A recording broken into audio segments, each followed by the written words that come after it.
Let me say yeah.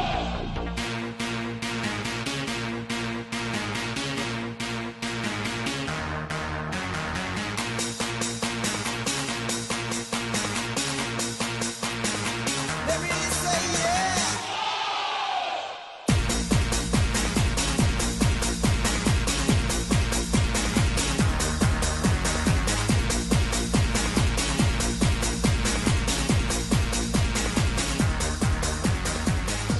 Welcome to the Cheap Seats Hockey Podcast. We are back for episode 5 already. Yeah, 5 episodes in, we're still rolling. I think we've had about 4 listens, so having a good time. I think it's all the same guy listening too. Yeah, So viewership's in viewership's gone down since that first opening episode, but that's okay. We're that's here okay. chatting hockey. Yeah. Totally. So welcome back to episode 5 of the Cheap Seats Hockey Podcast. Jimmy, how are you, buddy? I'm doing good, man. I'm counting down the days of spring break. I get a week off of work and yeah, tomorrow's Wednesday and those 3 days are always the longest. Yeah, no doubt, eh? You just go into work and kind of go through the motions and try to just get through it, eh? Yeah, it's gonna be we'll do it though. It's like that late season drive, right? So we're Yeah, gonna I don't know what get it that's like anymore to have spring break and summer break, and I don't great. get to go on holidays anymore, bud. Yeah, not gonna lie, it's pretty good. I bet. So So, yeah. some unfortunate news today, coming out. Chris Simon passes away at the young age of 52. I know Chris Simon played for the Calgary Flames and he also played for the New York Rangers. So, um, a player that Jimmy and I are both very familiar with. He's kind of iconically known when he was with the Washington Capitals for having that long hair and um so yeah, really sad news and condolences out to the Simon family. Definitely never a good day when you hear about former NHLers passing away, especially guys you grew up watching. And 52 is way too young to go. Jimmy, I was just gonna ask you if you had any memories of Chris Simon when he played for the New York Rangers. Um, Not particularly with the Rangers. I mean, he spent one season there. Obviously, it was everything he advertised. He came in, he was gritty, he fought. Um, I was the fan of him for the 1 year that he played. He didn't stay very long. You know, when you think Chris Simon, you think Washington Capitals. Um, actually, so yeah, I was a bit taken back by the news today. I was shocked. So, and prior to that, obviously Konstantin Koltsov as well, which we can get into in a second. But you were asking me off camera if I had any sort of memories of Chris Simon as a player, and I'll never forget sort of one where we were in we have a mutual friend, Dave. I think Yeah. you remember Dave, right? Yeah. So we were in a fantasy draft together, and this is back. There's no apps, right? Like you got to get the newspaper and you got to write down the stats. So we had a stat keeper back then, so you got updates every week. And so, anyways, we're in this draft where you get points for penalty minutes, but you get minus points if your enforcer scores a goal, right? So, of course, Dave's like grabs Chris Simon because he's been racking up the penalty minutes for a few years now, and that just happened to be the year he scored 29. So like, and it's like Chris Simon lost him like so many points that year because I think it was like minus 5 points a goal, and he almost scored 30 goals that season. So Dave is just like, of course, that's just he had the worst fantasy luck. So we were kind of just like, of course, that's the 1 year Chris Simon scores Yeah, he 30, led but the Washington Capitals that year. 29 goals, 20 assists, 49 points. he Wow. was he was a bit of a like he didn't put up a ton of numbers in junior and stuff, but I think he sort of had to convert his game because I think coming into the league he kind of wanted to be more of a power forward type player, and I guess he took on an enforcer role. And unfortunately, these guys play and then they retire, and then you don't really hear from them again. And I mean, some get into the game and coaching, and others, yeah, it's just sad news. And obviously we don't know what exactly happened per se, but condolences to the family, and Totally. I just hope they can find peace and healing at some point. And I don't even know how yeah, I can't even imagine. Yeah, Yeah. 1,824 penalty minutes in the NHL in 864 games. So, It's a lot. It's a he lot of penalty minutes. Yeah. yeah, he played his role well. My all I can think about when I think of Chris Simon is that '04 Cup run with the Calgary Flames, and Hmm. I remember once in a while they'd bump him up to that top line with Jerome McGinley, and Chris Simon scored some big goals in that playoffs for the Flames. He got five goals, 2 assists in 16 games. Not a bad turnout for a tough guy in the playoffs. Um, but yeah, it's sad. And yeah, he's again, it's one of those things where, you went through you go through it with we had Montador died, Belak died, Bugard died, and it definitely gets you wondering sometimes if that rough and tumble enforcer role took a toll on these guys, right? So, and I don't want to speculate anything, but you know, uh the damage that it does to the brain, right? So, Yeah. I mean, it's hard to know until we find out more. But yeah, I mean, it sucks. That's just what it comes down to. And then you got another guy, Konstantin Koltsov, who 144 games in the NHL. He was kind of between Pittsburgh and Wilkes-Barre for most of his career. Spent a lot of time in the KHL, and same thing, just very unfortunate circumstance with him. So condolences to the families and friends and people out there. Hope that you know, yeah, I don't even know what to say. nothing more to say than just, condolences to the families, and yeah, if you're out there and you feel like you need help, reach out to somebody. So, For sure. let's get into these playoff races. 2 weeks ago, when we started this podcast, I remember you telling me the East was locked up and the West was kind of wide open, and I think a Hmm. lot's changed in those 2 weeks. It almost seems like it's kind of flipped. Yeah, I mean, obviously the East got really interesting. Um, I mean, we were talking about how the Islanders were going on a heater and Detroit was going in the wrong direction. Obviously, Detroit got a big win tonight, so they're back in the playoff picture. Although the Capitals are 1 point behind with 2 games in hand, the Washington Capitals are an anomaly to me because they haven't. I mean, they've won 3 in a row, but outside of that, they're 6-4 in their last 10.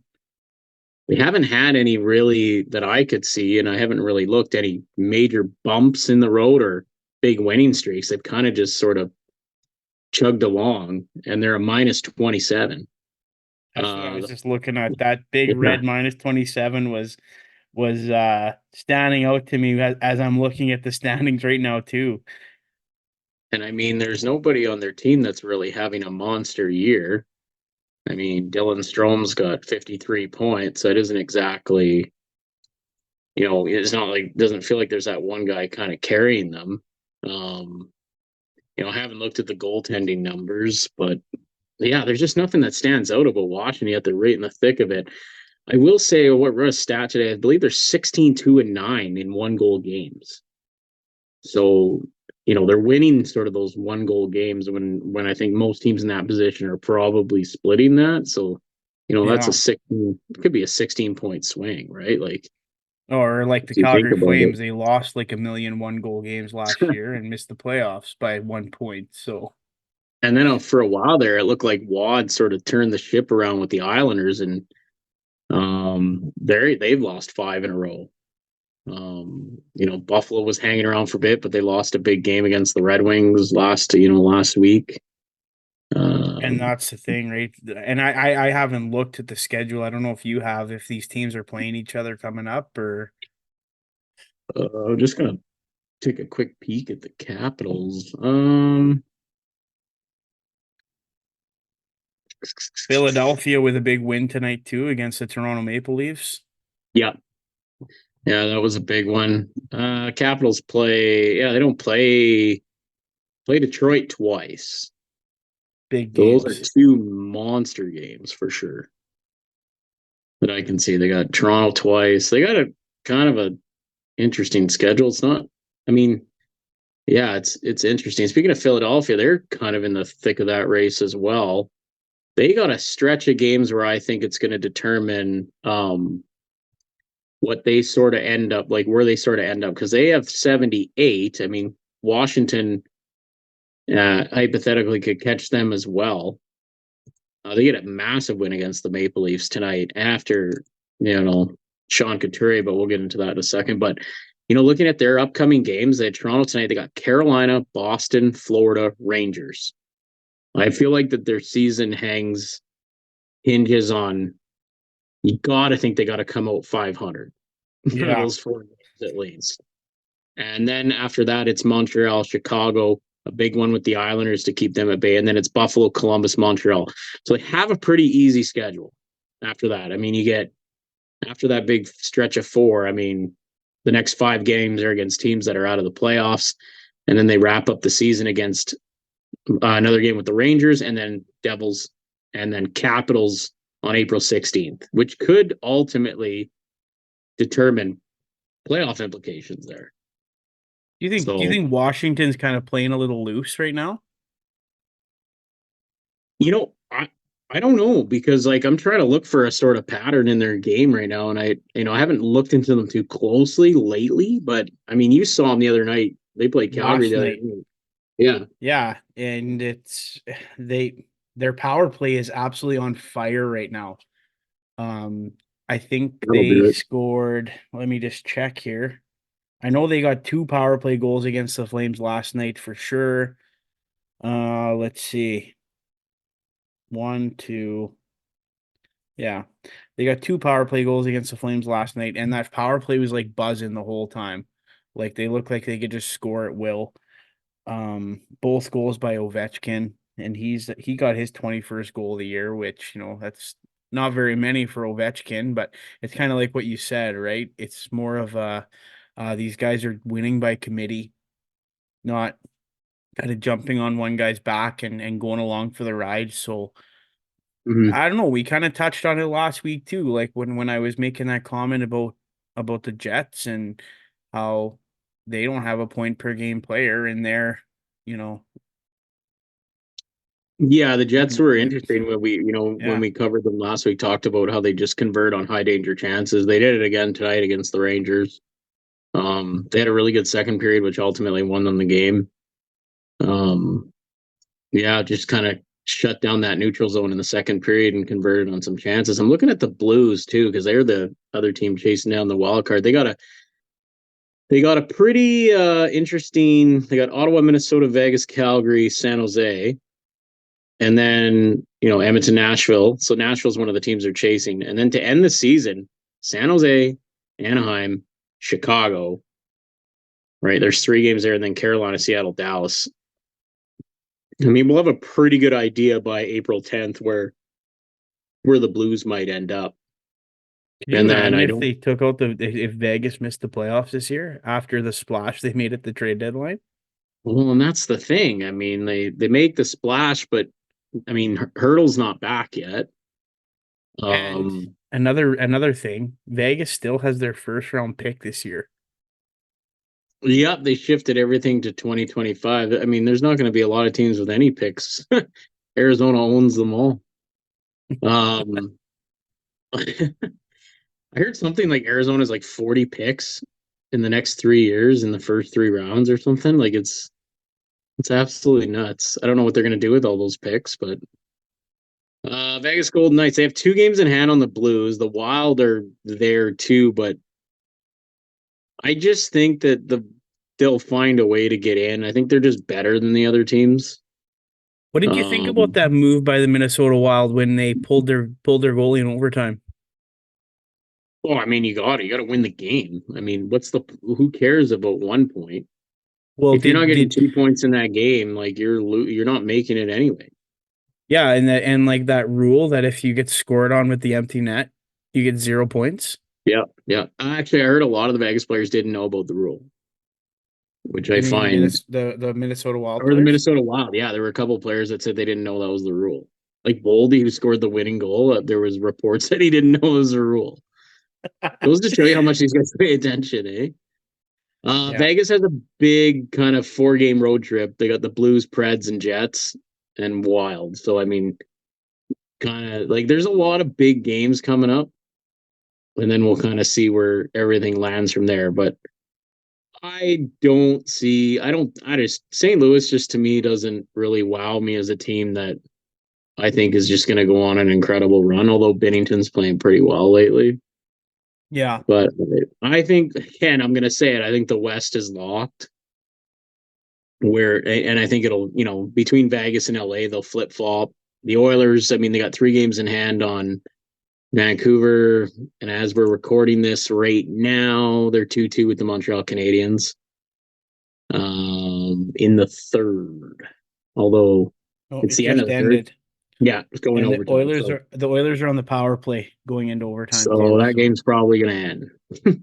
And Vegas Lightning are also 2-2 at the end of the second. yeah, So so yeah, lots of the scoreboard watching. East looks a little more exciting. And the one team you mentioned there, the Philadelphia Flyers, Mhm. scratching their captain tonight, Sean Couturier. I Yeah, took it upon myself to go check out Sean Couturier. In his last 25 games, he has 2 goals. yep. Just not good enough. And when you get a coach like John Tortorella, you know he expects more.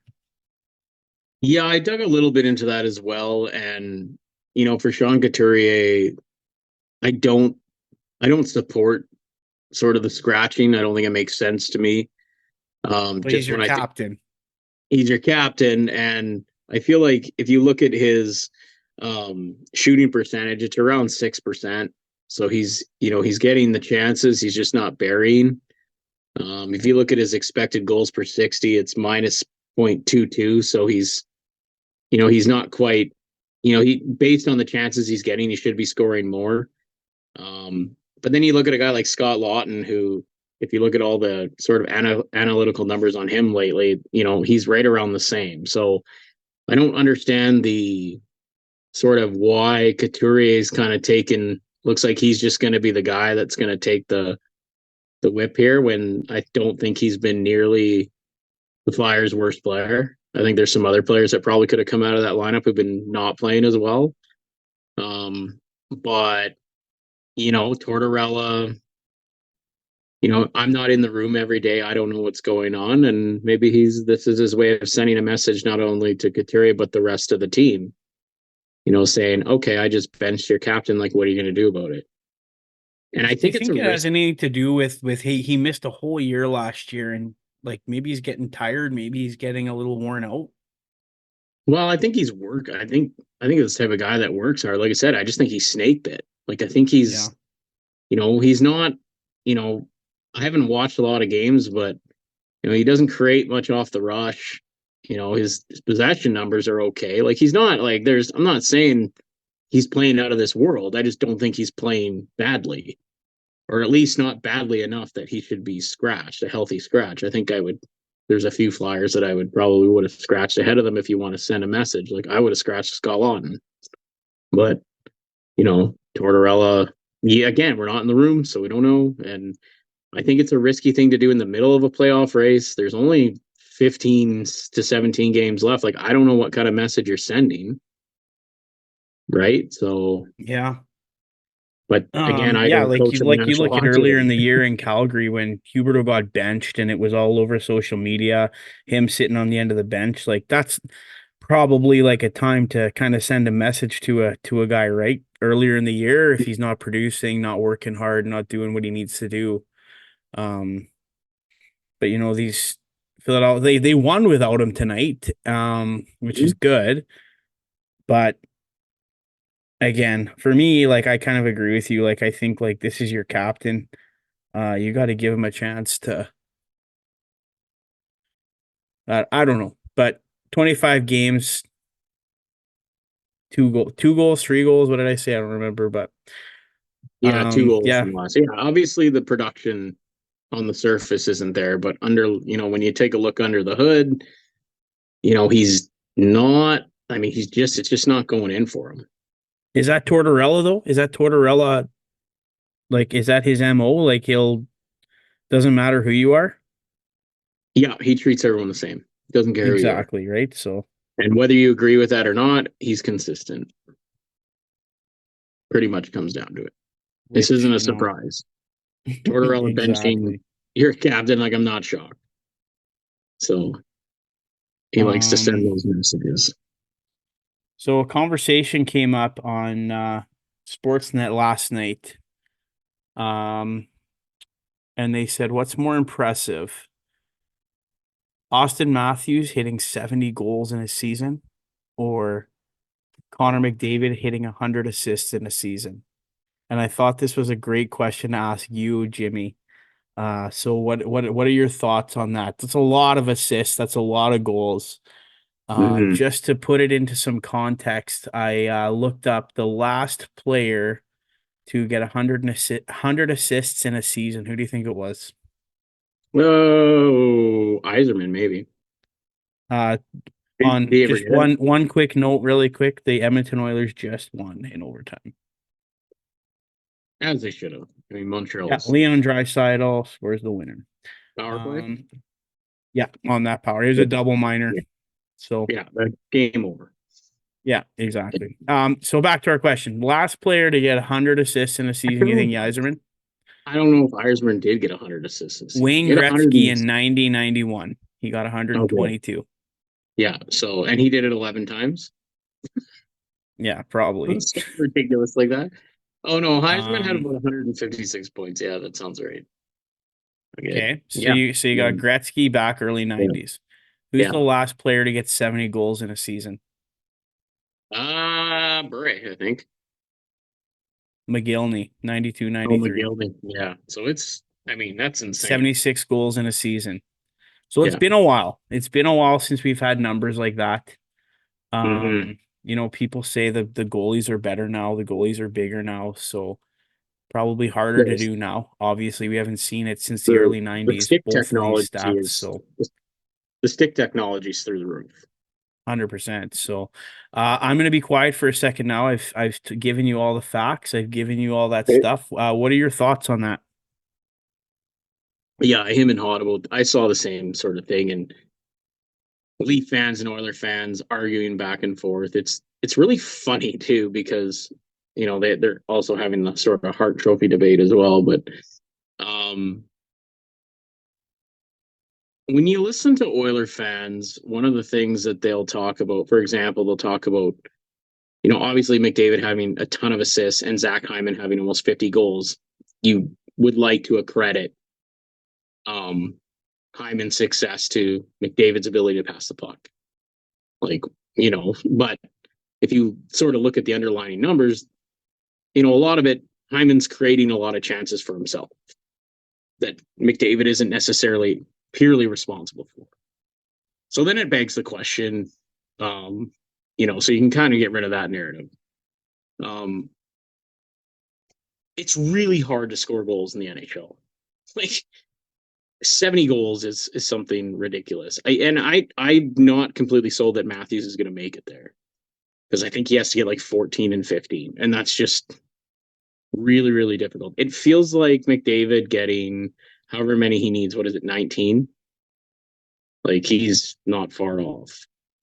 Yeah, he's And here. You keep talking. I'll let you know yeah, what they're at like, for points right now. so you can look at it a couple ways. Like obviously you can get two spots on an assist, right? Primary and secondary. So typically you will have more assists than goals. McDavid just got his 82nd assist in on that game winner by Draisaitl tonight. He needs 8. He needs 18 and 17, which is way more doable than I think Very Matthews doable. reaching 70.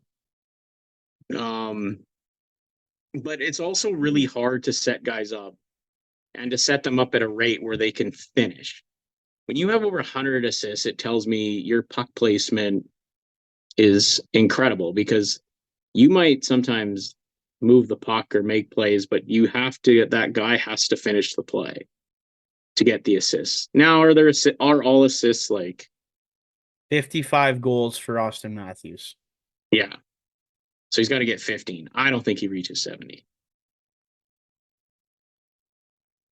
Tough to do. Personally, I think it's hard. So, do I think it's more difficult to score 70 than to get 100 assists?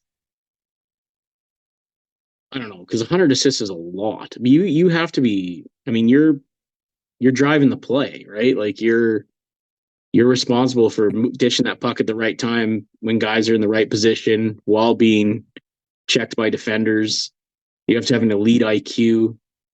You know, for myself when I played, and I'm not even near close to these people, but I was a pass first guy. So my bias might be to lean towards assists, but I felt like it was easier to pass the puck or ball than it was to score a goal. So I think the argument is, I don't know, like it's just, can we just enjoy it? You know what I mean? Like, can we just enjoy the fact that we are witnessing just two incredible hockey players that are doing two things at opposite ends of the spectrum? Yeah, But I are you totally gonna make agree. me And pick? Are you gonna make me pick one? no, I don't think you need to pick one, because I don't feel like that's what this is about, this podcast. I think it's just Mm-hmm. like we want to be positive, we want to be encouraging, and um like I know I say it all the time, I'm a Flames fan, but I can't say like, Connor McDavid sucks. I'm Well, not you a fan can, of of him because he totally annihilates my team every time we play against him. course, right? But and like I was gonna put in there, it's like it's not like Connor McDavid is getting these like secondary assists all the time. Like No. for the most part, they're the primary assist where he's put it right on the tape of whoever, and and if it's not for that pass, they're not getting a goal. Mm-hmm. So, um, and like you said, like scoring goals is the hardest thing to do in the NHL. It So is. I It's just want to, I extremely for difficult. so like for me, like I don't think you need to pick. I think we can just both agree that very impressive on both players, Hey, let me ask you a question. and I'd love them both to be on the Flames. So Let me ask you a question. How hard is it to get 100 points in the NHL? it's looking like it's getting easier and easier. I'm sure it's Well, I really mean, hard, like but the century mark is a pretty big benchmark, right? yeah, it's 100 super points, big. you've had now. Just imagine that's only an assist. Yeah, it's unreal. And like Yeah, I just said, like, and it hasn't happened since 91. So there has been some amazing hockey players that have come through since 91, hmm, and it hasn't happened. So, and like I yeah, look at this and it's like Gretzky, Lemieux, Gretzky. It's all that's it. yeah. Well, and I didn't even think we'd be in a place where we'd be even having this conversation. And then Bobby Orr did it once too. He got 102 one year. So 70's nuts, and so is 100. So enjoy it. That's my answer. Just enjoy it. yeah. And you guys are lucky to have those players to cheer for. So I Absolutely. think, yeah, I think Nazem Kadri's got like 60 points and he's leading our team. So, That's okay. anyways, we got 10 minutes left here. Yeah, Let's go to some fan questions. perfect. Let's do it. We got some here. Okay. All from the same guy, Greg Rayburn. Absolute beauty. Love Friend Rayburn. of the show. Yeah, call him Huge friend of the friend of the show. show. We'll have him on sometime. Mm-hmm. Okay, Let's do so it. he asks, we just went to this. Will McDavid hit 100 assists? You say, Yeah. Yeah. I also say Right. yes. I think he's going to get there 17 this games year. left. Tanner against non-playoff teams, and he loves feasting on those teams. So yeah, I say he does it. Absolutely. Absolutely. And another part of that question is he wants to know, does he catch Nathan McKinnon? Right now he is, I guess he's 10 points back now with that assist tonight. Oh, and he got a goal tonight too, so he's 9 He's points back. 10 points back. I'm gonna say no. Yeah, Nate's on a I heater think Nate. here. Yeah, Nate's on a heater, and he's an unbelievable player. Even if he keeps up a 2 point per game pace, I don't think McDavid will get close. I think he'll close that 10 point swing gap. Maybe he'll get to within 5, 4. Well, you But have Kucherov in between them too with 114 points. yeah, but I mean, if you're looking just comparing the two, I don't think so. I don't think he Yeah. catches. So you say no? No. I'm gonna go opposite. I'm gonna say yes because we're talking about Connor McDavid here.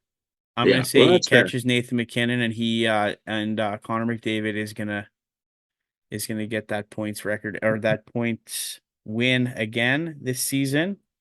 Greg Rayburn again. He asks, are the Hurricanes in the East the dark horse with their deadline additions and their new depth? Well, I mean, for me, it's hard to call someone you think's that's going to go to the conference finals a dark horse.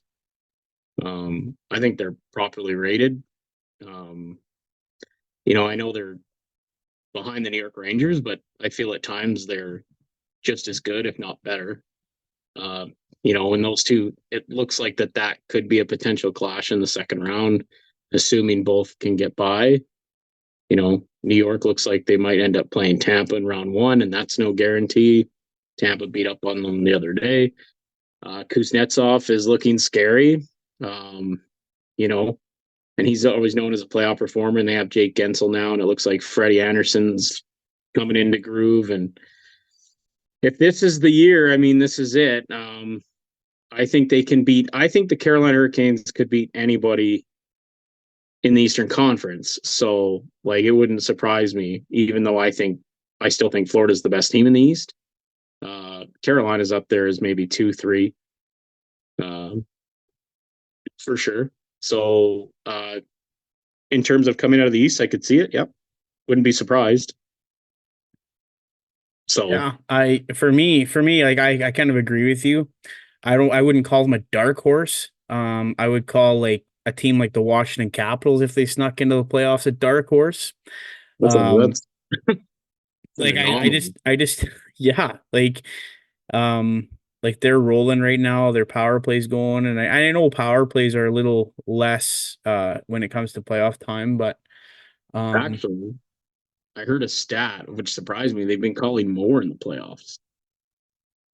well, there you go. The Edmonton Oilers are your Stanley Cup champions this year. Then Oh, that power play's lethal, eh? I yeah, just feel like every time they well, go on it, they're scoring. It's nuts. I know, and So it's like totally. So yeah, I kind of agree with what you said, Jimmy, there. And last question from again, Greg Rayburn. actually, we have two Who questions. There was one that came in, but was there? I'll go to the last one. Yeah. Okay, who will win the Central? Colorado, Winnipeg, or Dallas? I am gonna answer this first. I am gonna say the Colorado Avalanche are gonna win the Central. You think they just continue that hot streak? Yeah, I do. I like the Avalanche this year. I think Nate's having one of those seasons where he's not going to be denied, and I feel like when McKinnon wants something, he gets it. So Yeah, it's hard to argue with any of the three. I don't think there's really a wrong answer. I'm not still completely sold on the Jets, although Hellebuck could change a lot of stuff, and things could change there. And I know this team's been stumbling, but I'm gonna go with the Dallas Stars. And one of the reasons is I really love their blue line. Not to say Colorado's isn't spectacular either. And, obviously Colorado's got a really good forward group now and Nate Max going. But the makeup of the Dallas Stars forwards, that mix of veterans who are contributing and youth with guys like Johnson and Robertson and Stankoven. And then you got vets like, Sagan, Ben, Pavelski, that just blue added line. Tanev. Yeah, they just added Tanev, so you got that top four is pretty nasty now. Suter can play in the bottom six, and then if they get Jake Ottinger from 2 years ago, like lights out. So Oh, they're not going to score in the playoffs. No one's going to I score think on there's a them. lot of ifs. There's a lot of ifs for sure. Like, what's Georgiev going to be like come playoff time? He's been to me, he's been solid, but I just think if I look at the other two goalies in Hellebuck and Ottinger, I think when they're on, they're two of the best. So I'm gonna say it. I think the Dallas Stars will get it done in the Central. Just All going on my right. gut. Okay, you got one more question. I haven't even seen Last this question yet. question. I saw it come in. Don't I throw didn't me read under the the bus, bud. I didn't read the full question, but it came from Scott Holben, and he said, "Does Ovi catch Gretzky? I believe he's 52 away. Does he break the record?" Yes. Same here. I think so. Yes. If you think about it, he's got 20 goals in a down year, right? Like, Yeah. just imagine if he didn't get off to such a slow start, he might have 30 this year. Yeah. And for me, I feel like Ovi's just going to play till he does break the record. Yeah, like I still think he's good for 15 on the power play, like over the next 3 years. I think he'll play 3 more years or he'll play till he gets it. And yeah, we're gonna be witnessing history, and what a night that'll be. So No yes, doubt. I think Ovi, and I'm excited. I hope he does get it. I think it's good for the game. I know. I've been lucky enough. I have a really good friend of mine, and he's an older guy, but he can't stand the Russian players, and he doesn't want Ovi to get the record. And I looked at him today and I said, Stan, I said, Ovi's gonna do it. And he said he So better not. I'm gonna ask you if your friend was Don Cherry. No, no. Well, he kind of Don Cherry-esque, so Well, but our parents were of that era, right? So I yeah, mean, absolutely. So my dad's favorite player was Wendell Clark, so it gives you indication what kind hey, of hockey he liked. So, you can't go wrong with Wendell Clark, bud. oh man, go look up his when he returned to Toronto after getting traded back. I think it was either from the Islanders or Quebec. His first game back, and he's getting just like a standing ovation like every shift.